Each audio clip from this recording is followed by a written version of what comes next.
जो ज़कात नहीं निकाला, एक एक पैसा को अल्लाह क़यामत के दिन अज़दहा सांप बना देगा, उसके बदन को चौड़ा कर दिया जाएगा और तमाम माल, तमाम पैसों को आग में तपा करके उसके बदन को दागा जाएगा। अगर 1 लाख हुआ तो 2500 ज़कात फर्ज है, साल लगते ही फौरन।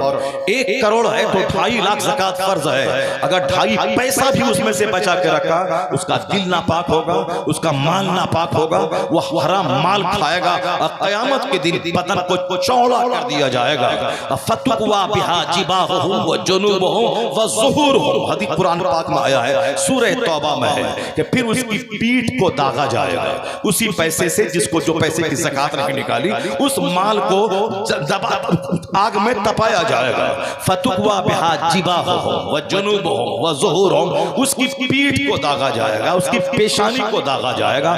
यानी जितना पैसा उस पर ज़कात के तौर पर फर्ज था, उतना चौड़ा उसका बदन कर दिया जाएगा।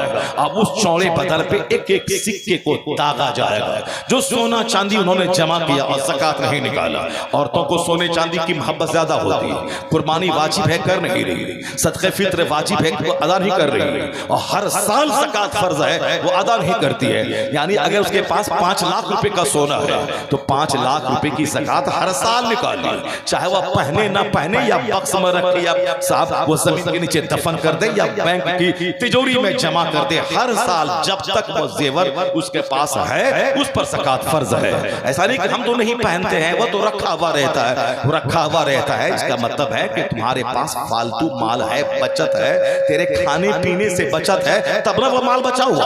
अगर खाने पीने की तंगी होती तो वो सोना बेच करके तू खा लेता, वो चांदी बेच के तू खा लेता। अगर खाने पीने में प्रॉब्लम नहीं है, उसके बाद से वह माल बचा हुआ है, वह माल बचत है, जो माल बचत है उसी पे ज़कात है। जब वह माल तेरे खाने पीने से बचा हुआ है इसीलिए ना ज़कात है। मैं ये कहना चाहता हूं कि मालदार को ज़कात का हिसाब देना, नहीं तो क़यामत के दिन उसकी पीठ को और उसके पेशानी, उसकी पेशानी, उसके पहलू को दागा जाएगा। और हदीस में आया है कि अज़दहा सांप काला नाग, यानी जो बरस से जहरीला सांप हो, वो सांप उसके मुंह के पास आके कहेगा मैं हूं वो तेरा माल जो तू खूब खाता था और ज़कात नहीं निकालता था। वो माल उसको डसेगा। एक बार वो सांप अगर फूंक मार दे, दुनिया का सारा दरख्त जलकर राख हो जाए, सारी जमीन जल जाए, सारे सब्ज़े जलकर राख हो जाए। ये बात अगर कोई आदमी अगर बोलता है तो चलो झूठ बोल रहा है, लेकिन ये बात हदीस में है, कुरान पाक की तशरीह है, हदीस जो मुस्तफ़ा की ज़बान से निकली है। मुस्तफ़ा सच्चे है, उनकी कोई बात झूठ नहीं, वो झूठ से पाक है। अल्लाह झूठ से पाक है, अल्लाह के महबूब झूठ से पाक है। जो कुछ मुस्तफ़ा कहते हैं वो हक कहते हैं। एक कुरान अल्लाह का कलाम है, हदीस मुस्तफ़ा का कलाम है। हदीस कुरान पाक की तशरीह और तौज़ीह और तफसीर है, इसलिए हदीस में कोई शक न करे, जो सही हदीस है वो मुस्तफ़ा का कलाम है, वो सच है। उसमें पेच पाच ये वो अपने दिमाग को लगा करके आगे पीछे मत करे। इंसान की कोई बात है तो चलो उसमें बात बनाई जा सकती है, लेकिन हुजूर की बात में बात बनाने की कोशिश मत करे। सर खुजला के, तोड़ के, मरोड़ के अपने मन से तशरीह करने की कोशिश नहीं करे। Surrender to the will of अल्लाह एंड हिज मैसेंजर, अल्लाह और अल्लाह के रसूल के सामने सरेंडर कर जाए। जो कुछ कुरान ने कहा सच कहा, जो कुछ हदीस में मुस्तफ़ा ने कहा वो सच कहा, बंदा सरेंडर कर जाए। यही ईमान का तकाजा, यही मोमिन के ईमान का तकाजा। मैं इसलिए कह रहा हूं कि ज़कात फर्ज है मालदारों पे, गरीब पे नहीं। गरीब का बदन चौड़ा करके उसकी पीठ पे दागा नहीं जाएगा, उसकी पीठ को तोड़ करके उसके हाथ को घुसा करके नाम अमाल नहीं दिया जाएगा। अगर उसके पास हालत ईमान में वो मरा और वो नमाज पढ़ता रहा, रोजा रखता रहा, और फिर ज़कात तो फर्ज ही नहीं कि ज़कात का हिसाब होगा।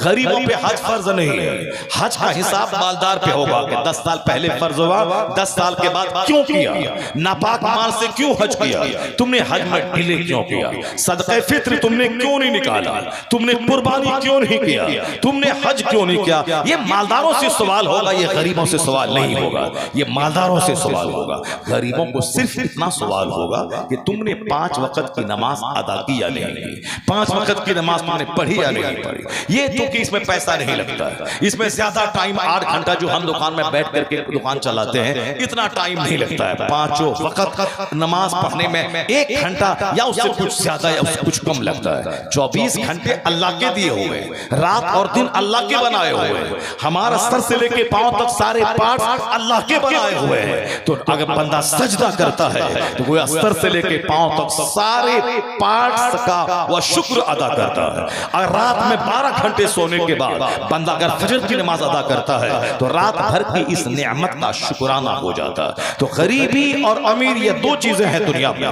जो लोग गरीब होकर रोना रोते हैं कि मैं गरीब हूं, वो नहीं जानते कि गरीबी की फजीलत कितनी है।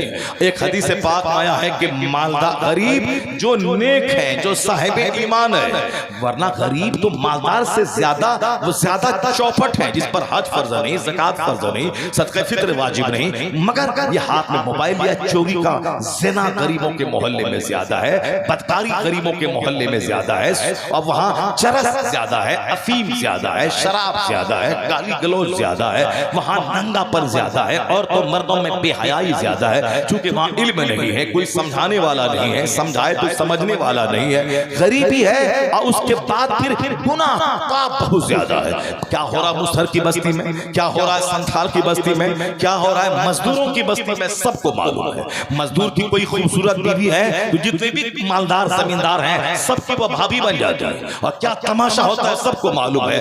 वो गरीब अगर अपनी हया बचा के रखे, अपना ईमान बचा के रखे, अपनी इज्जत बचा के रखे, तो 1000 बीघा जमीन के जोतने वालों से कई गुना ज्यादा बेहतर है। क्यों? हदीस में आया है कि मेरी उम्मत के फुकरा, हुजूर कहते हैं जन्नत के मालिक मुस्तफा कहते हैं मेरी उम्मत के फुकरा, यानी जो गरीब है मगर ईमान का दामन हाथ में थामे, ईमान का ईमान मगर मोमिन है, नमाज रोजा जो इसमें पैसा नहीं लगता उसका दामन थामे वाला नेक है, मुत्तकी है, परहेजगार है, वो गरीब है मगर नेक है। मुस्तफा कहते हैं मेरी उम्मत में ये फुकरा मालदारों के मुकाबले में 500 साल पहले जन्नत चले जाए। 5 दिन नहीं, 500 साल पहले।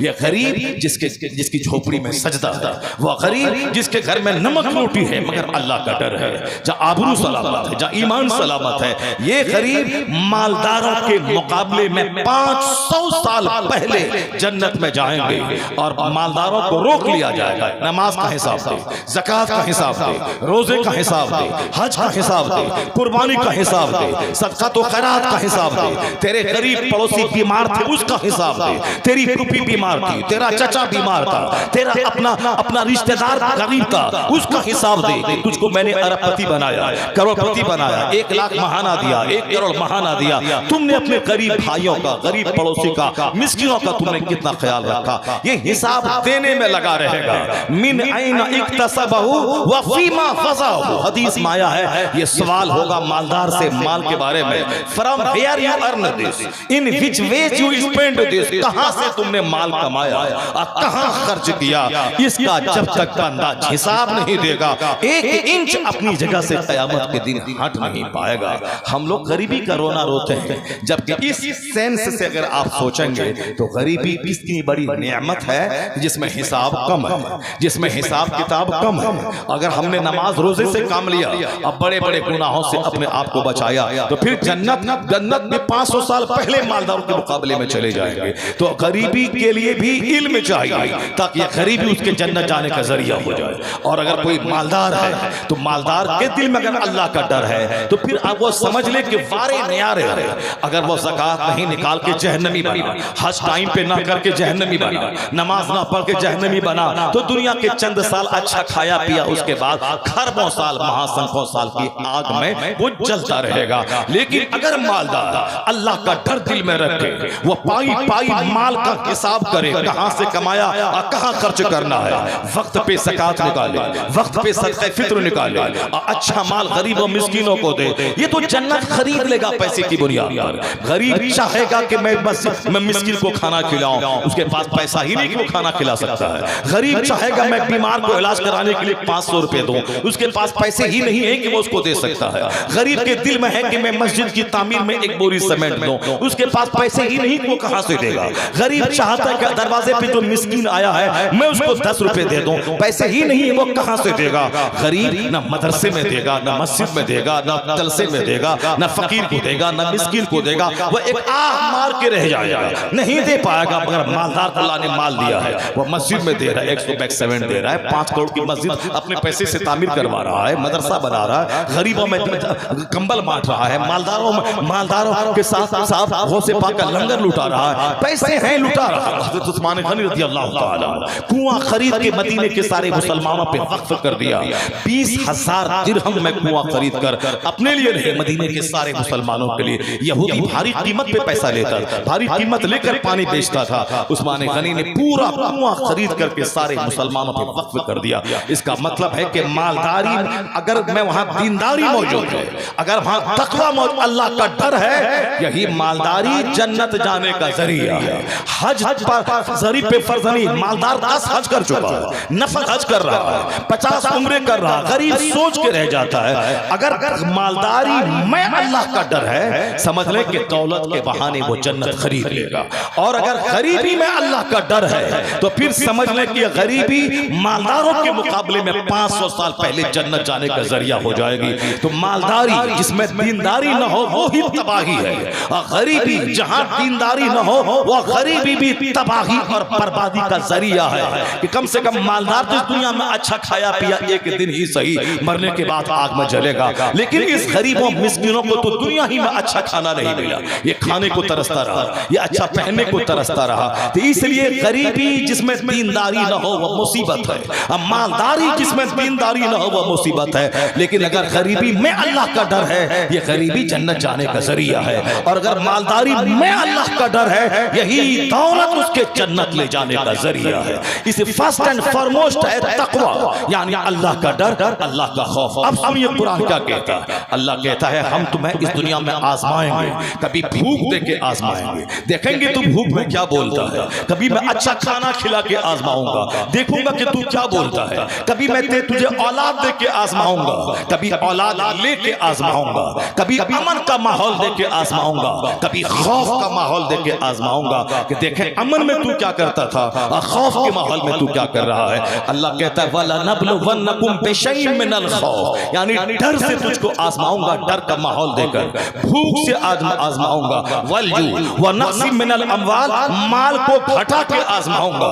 तुम्हें आज दे दूंगा करोड़ों का कारोबार, फिर 2-4 साल के बाद उसको मैं लाखों में ले आऊंगा, देखूंगा कि करोड़ों में तू फिरौन बन के जीता था, और जब लाखों हो गया तो दिल टूट के, दिल शिकस्ता लेके अल्लाह के फैसले से नाराज होकर जी रहा है। कैसे तू जीता है मालदारी में, कैसे तू जीता है गरीबी में, कैसे तू जीता है बेटे की मौजूदगी में, और कैसे तू जीता है बेटे के मरने के बाद। तेरी जबान पे क्या जारी होता है, मैं तुझे आजमाऊंगा। चूंकि दुनिया काम की जगह आजमाने की जगह है। अल्लाह ने कहा कि अगर तुम इस आजमाइश पे खरे उतर गए, वबश्शिरी साबिरीन अल्लज़ीना इज़ा असाबतहुम मुसीबा, अल्लाह कहता है हबीब आप खुशखबरी सुनाइए उसे जिस पर मुसीबत पहुंची, बेटा मरने की मुसीबत, माल घटने की मुसीबत, औलाद मरने की मुसीबत, कत्ल की मुसीबत, चाहे माल के घटने की मुसीबत, बेइज्जती की मुसीबत, बीमारी की मुसीबत, जो भी मुसीबत बंदे को पहुंचती है, अगर उसने सब्र किया और ये कहा कि इन्ना लिल्लाहि व इन्ना इलैहि राजिऊन, हम तो अल्लाह के लिए है, हम तो मुसीबत अल्लाह की तरफ से आई है, वही इस मुसीबत से रिहाई देने वाला है, हमारा क्या जाता है। अल्लाह हमको हम अल्लाह के पैदा किए हुए हैं, अल्लाह ही मुसीबत देने वाला, अल्लाह ही बीमारी देने वाला, अल्लाह ही शिफा देने वाला। अगर वो अल्लाह की तकदीर पे राजी रहा, इस मुसीबत पे औल फौल नहीं बका, बल्कि साबिर रहा, शाकिर रहा, राजी बरज़ा रहा, तो अल्लाह कहता है उलाइका अलैहिम सलवातुम मिर रब्बिहिम व रहमा, ये खुश नसीब वाले लोग हैं, ये फॉर्चुनेट है, ये धनवान है जिस पर अल्लाह की रहमतें नाज़िल होती हैं। यही लोग हिदायत याफ्ता है, यही लोग कामयाब है। मुसीबतों में जो सब्र किया हो यही कामयाब है कि अल्लाह हर मुसीबत के बदले में इनामात की बौछार उस पे करेगा, उनके बदला, उनके सब्र का बदला उनके रज़ा का। उलाइका अलैहिम सलवातुम मिर रब्बिहिम व रहमा, ये वह लोग हैं जिस पर अल्लाह की तरफ से रहमतें नाज़िल होती हैं, अल्लाह उस बंदे से खुश होता है, और यही लोग हिदायत याफ्ता है। कुरान करीम ने जो कुछ कहा मैं तुझे आजमाऊंगा, भूख से, माल की कमी से, और जान की कमी से, औलाद की जान और औलाद की जान लेकर, माल लेकर, भूख देकर मैं तुम्हें टेस्ट करूंगा, और तुमने अगर सब्र किया तो तेरे लिए जन्नत के रास्ते खुले, तेरे लिए खुदा की खुशनुदी के रास्ते खुले। दुनिया का 100 साल 1 सेकंड है, मरना तो सबको है। जो मैदान करबला में शहीद हुआ वो भी दुनिया से गए, और जो शहीद नहीं हुआ वो भी दुनिया से गया। यजीद भी भी मरा, इब्ने ज़ियाद भी मरा, उमर इब्ने साद भी मरा, शिम्र मरदूद भी मरा। यानी जो करबला का वो दूसरा कैरेक्टर है, जुल्म का कैरेक्टर है, वो सब भी मरा। कोई ऐसा नहीं कि उमर इब्ने साद बहुत दिन तक जिंदा रहा, इब्ने ज़ियाद बहुत दिन तक जिंदा रहा, यजीद बहुत दिन तक जिंदा रहा। यजीद सिर्फ 3 साल जिंदा रहा इमाम हुसैन की शहादत के बाद, और वह 3 साल में जो थोड़ा जुल्म बच गया था उस जुल्म की भी इंतहा कर दी। खाने काबा के खिलाफ को जला दिया, खाने काबा की दीवार को तोड़ दी, मिंजरी के जरिए खाने काबा पर पत्थरों की बारिश की, मस्जिद नबी में घोड़े बंधवाए, मस्जिद नबी में अजान बंद हो गई, मदीने में कम से कम 10,000 से ज्यादा सहाबी और ताबई को उन्होंने शहीद कर डाला। वहां की पाक दामन औरतों पे 3 दिन रात अपनी फौज पे उन औरतों को हलाल कर डाला, जुल्म की इंतहा कर डाला। लेकिन नतीजा क्या निकला? नतीजा यही निकला, इधर जुल्म हो रहा था, उधर यजीद पे कैंसर का अजाब टूट पड़ा, तड़प रहा था। ये तड़पता हुआ, मुंह में शराब है, सामने एक नाचने वाली नाच रही है, उसी हालत में तड़प के बुरी मौत मरा। कोई मरता है कुरान पढ़ पढ़, कोई मरता है हालत सजदा में, कोई मरता है अल्लाह की राह में, कोई मरता है जिक्र और दुरूद करते हुए, और कोई शराब पीते हुए मरता है, सड़ी हुई मौत मरता है। तो मरा वो भी, मरा हुसैन भी। हुसैन मरे तो जिंदा हो गए, हुसैन खुदा की राह में कत्ल किए गए तो जिंदा हो गए। और वह कुर्सी की लालच में मरा, वह पैसे की लालच में मरा, वह रई की गवर्नरी की लालच में मरा, वह दुनिया के लिए मरा, दुनिया पे रिश्ता हुआ मरा, तो पूरी मौत मरा। कोई मुख्तार के हाथों बुरी मौत मरा, कोई साहब किसी की लाशों को कुत्ते से नोचवा दिया गया, किसी को जला, किसी की लाश के टुकड़े टुकड़े करके जला दिया गया। इब्ने ज़ियाद बुरी मौत मरा उसी फुरात के किनारे। और फिर जिस तरह इब्ने ज़ियाद अपने दरबार में हुसैन के सरे अक़दस के साथ बदसलूकी की थी, उसी तरह उसी 10 तारीख को इब्ने ज़ियाद का सर मुख्तार के दरबार में रखा हुआ था। एक अस्तहा साफ नमूदार हुआ जो नाक के रास्ते से, मुंह के रास्ते से घुसा, 3 बार ऐसा किया, फिर अंदर ही में गुम हो गया। पूरी मौत, जुल्म करने वाला पूरी मौत मरा, जुल्म करने वाला खतरनाक मौत मरा, तरह तरह के अजाब में मुब्तला होके मरा। कोई चेचक के अजाब में मरा, कोई साहब कैंसर के अजाब में मरा, कोई शराब पीते हुए मरा, किसी की लाशों को कुत्ते से नोचवा दिया गया, किसी की लाशों को जला दिया गया। ये सब का अंजाम बुरा हुआ। हजरत अली अकबर शहीद होके भी आज जिंदा है, अली असगर शहीद होके भी आज जिंदा है, इमाम हुसैन शहीद होके आज जिंदा है, उनके बाल बच्चे लूटने के बाद भी जिंदा है। आज दुनिया का करोड़ों मुसलमान जब भी हुसैन का नाम लेता है तो बोलता है इमाम हुसैन, यानी मेरा इमाम है हुसैन, मेरा लीडर है हुसैन, मेरा कायद है हुसैन। पता ये चला मरना पहर पैदा होने वाले को मर जाना है। जो दुनिया के लिए मरेगा, जो सिर्फ बाल बच्चों के लिए मरेगा, जो जमीन के लिए मरेगा, जो जुल्म करता हुआ मरेगा, उसका तो नामो निशान अल्लाह मिटा देगा। इस दुनिया में भी जलील होगा, आखिरत में भी जलील होगा। लेकिन जो जिएगा रब के लिए और जो मरेगा रब के लिए, जो अपना माल रब के लिए कुर्बान करेगा, जो अपनी जान रब के लिए कुर्बान करेगा, वह मरने के बाद भी जिंदा रहेगा। आज यजीद जिंदा नहीं, हुसैन जिंदा है। आज उमर इब्ने साद जिंदा नहीं, बल्कि आज अली अकबर जिंदा है। आज शिम्र मरदूद जिंदा नहीं, आज अली असगर जिंदा है। पता चला कि जुल्म मर जाता है, सब्र हमेशा के लिए जिंदा हो जाता है।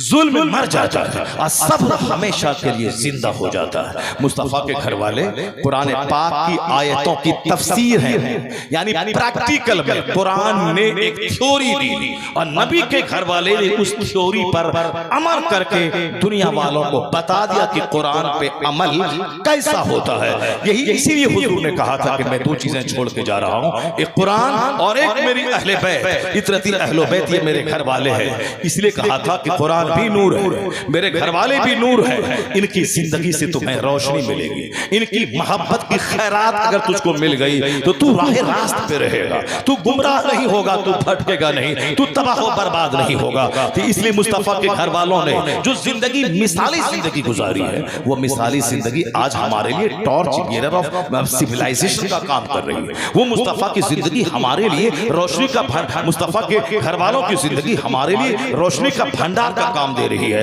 इसलिए हुजूर ने कहा मेरी अहले बैत से मोहब्बत करना। मोहब्बत का मतलब तुम उनको जब याद करोगे, उनकी दीनदारी को याद करोगे, उनकी कुर्बानी को याद करोगे, तुझे भी कुर्बानी का जज्बा पैदा होगा। तुम्हारी भी सोच गंदी सोच नहीं होगी, तेरी सोच उज्जवल हो जाएगी। तू रियाकारी नहीं करेगा, तेरे अंदर भी इखलास पैदा हो जाएगा। तू दुनिया के लिए रीझेगा नहीं, आखिरत की बरतरी तेरी जिंदगी का सबसे बड़ा मोस्ट प्रोग्राम हो जाएगा।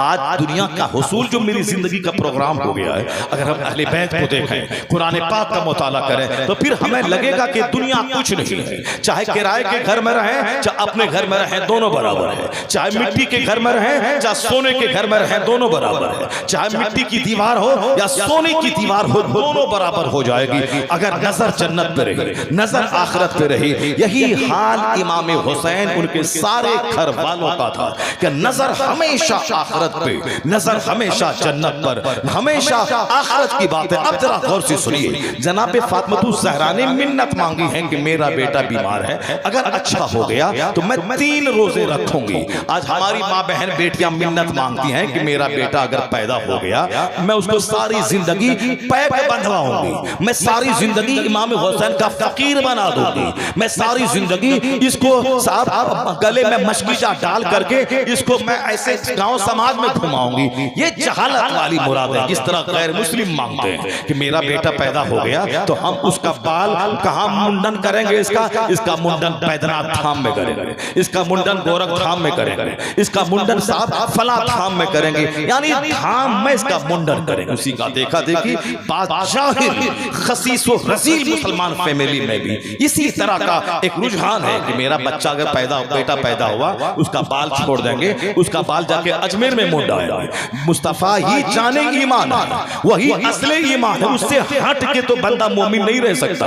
तो हुजूर ने इस रास्ते में गाइड ये किया है, जब बच्चा पैदा हो तो पैदा 7वें दिन अकीका करना, ताकि तेरा बच्चा स्वस्थ तंदुरुस्त रहे, उसकी बीमारी उसी बहाने दूर हो, और अल्लाह की नेमत है औलाद, उसी का शुक्राना एक जानवर ज़बह करके अपने दोस्त अहबाब में उसका गोश्त बांट करके इस नेमत का शुक्र अदा करना।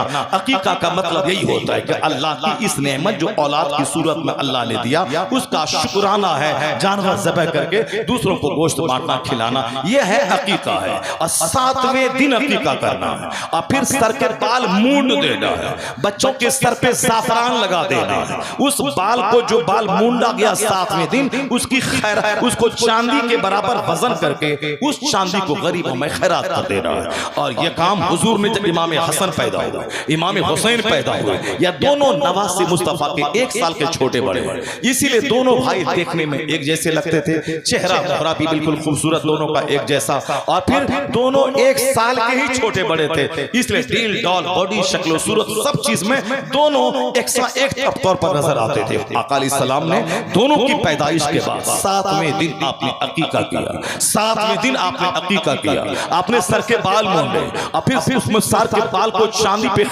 वजन करके चांदी को खैरात की। 7वें दिन बाल मूंडना है, मगर जाहिलों ने हिंदुआना रस्म रिवाज सीखा, उसके बाल को लंबा छोड़ा, अब हम अजमेर में जाएंगे, अब फला मजार पे जाएंगे, तब बाल मूंडेंगे। ये जहालत है, और ये सवाब का काम नहीं बल्कि एक कारी गुनाह है। सवाब का काम है 7वें दिन बच्चे का सर मूंडना, उसके बराबर वजन बराबर चांदी खैरात करना, सर पे ज़ाफ़रान मलना, और फिर उसी दिन अकीका करना। अगर माल है तो अकीका करे, अगर नहीं है, गरीब है, पैसे नहीं है, तो फिर उसके पास उसके लिए जानवर ज़बह करना जरूरी नहीं है। यह है जिसके पास इस्तिताअत है, जिसके पास माल है, लड़का की तरफ से 2 बकरा ज़बह करे, लड़की की तरफ से 1 बकरी ज़बह करे। अगर नहीं है पैसा तो लड़की की तरफ से भी 1 हो जाएगा। अगर उतना भी नहीं है, कोई जरूरी नहीं, फर्ज नहीं है, वाजिब नहीं है, एक अच्छा काम है, अच्छा काम है करना। लेकिन ये जहालत, गरीब मजदूर मिस्कीन है मगर बाल लंबा छोड़ा है, अब दरगाहों पे लेके जाएगा, वहां बाल मुंडेगा, फिर वहां खाना बनाएगा, गरीबों को खिलाएगा। मुस्तफा बारिसा खेशरा के दीने हमाऊस गरबाऊ न रसीदी तमाम बुल हबेस, अपने आप को नबी के कदमों में डाल दे, सब कुछ वही है, सरापा दीन वही है। मुस्तफा से हट के जो जिएगा उसमें और अबू लहब में कोई फर्क नहीं है, अबू लहब में उसमें कोई फर्क नहीं है। क्योंकि हम लोगों ने गाना सुना है, दीन कैसे सीखेंगे? हम लोगों ने तो जलसा को हवा उठिंग का जरिया बनाया है, दीन कैसे आया है? हम लोग तो मोबाइल लेके नाच रहे हैं कूद रहे हैं, जलसा में भी, मस्जिद में भी, खानका में, खाने काबा में भी, और गुंबद खजरा के पास मैंने एक मौलवी नुमा एक आदमी को देखा, जहां जुनैद बायजीद जैसे बुजुर्ग सांस रोककर हाजिरी देते हैं, वहां वह बदबख्त मैंने देखा सिर्फ वो मोबाइल से वीडियो बना रहा था। उस जगह पे जहाँ 70,000 फरिश्ते सुबह और 70,000 फरिश्ते शाम आते हैं। सीना मर चुका है, दिल मर चुका है। जलसा जुलूस दीन सीखने का जरिया, हमने इसको तमाशा बना दिया। अल्लाह के वलियों का उर्स या दीन सीखने का जरिया है, हमने उसको लाका लकी के मिलने का पिकनिक पॉइंट बना लिया। हमने जो मंदिरों में औरतों की भीड़ देखी, वही भीड़ हमने अल्लाह के वलियों के मज़ारात पे लगा दिया। हमने जो मेला ठेला देखा, वही इमाम हुसैन के नाम पे हमने फर्जी करबला बना के मेला और ठेला करना शुरू किया। हमने जलसे का तकद्दुस पामाल किया, हमने मज़ारात का तकद्दुस पामाल किया। इसीलिए हमारा बेटा आज काफिरों के साथ भाग रहा है, हमारी बेटियां गैर मुस्लिमों की बेटी के साथ गैर मुस्लिमों के साथ भाग रही हैं। बेटियां उधर जा रही, बेटे उधर जा रहे हैं। औलाद जो बची है वो भी नाफरमान, गैरों से मीठी मीठी बातें करना है, अब माँ बाप से गुस्से में बातें करना है। माँ बाप उनकी जन्नत और जहन्नम है, माँ बाप नाराज तो सीधे जहन्नम, माँ बाप राजी तो जन्नती। मगर जो जन्नत और दोज़ख है उसी से लड़ाई है, उसी से मुंह फुलाना है, उसी से मुंह घुमा के बातें करना है। और गैरों से दोस्ती है, गैरों की बेटी से दोस्ती है, अपनी बहन से दुश्मनी है, दूसरों की औरतों को भाभी कह करके उससे 1 घंटा बात करना है, अपनी माँ से झुंझला की बातें करना है। यह है नतीजा मदरसे के मजाक उड़ाने का, यह है नतीजा आलिमों से उसकी तौहीन करने का, यह है नतीजा दीन के नहीं सीखने का। यह मजार इसीलिए लगाया गया, उर्स लगाया गया ताकि उसमें जाने के बाद उस अल्लाह के वली की जिंदगी को हम पढ़ें, उससे ज़ुहद की कैफियत लें। तर्के दुनिया जिन्होंने की दुनिया को तलाक दिया तो आज सारी दुनिया के कदमों को चूम रही है। इसीलिए हमको वहां जाने के बाद दुनिया की मोहब्बत सीने से घटे। ये है हुजूर फरमाते हैं, मैंने कब्रों की ज़ियारत से तुझको रोका था, मगर अब मैं कहता हूं फज़ूरूहा फ़इन्नहा तुज़हिदु फ़िद दुनिया व तुज़क्किरुल आखिरह। हुजूर कहते हैं अब ज़ियारत करो, इसीलिए ज़ियारत करो कि ज़ियारत करोगे कब्र की तो मौत याद आएगी, मौत याद आएगी तो सीना नर्म होगा।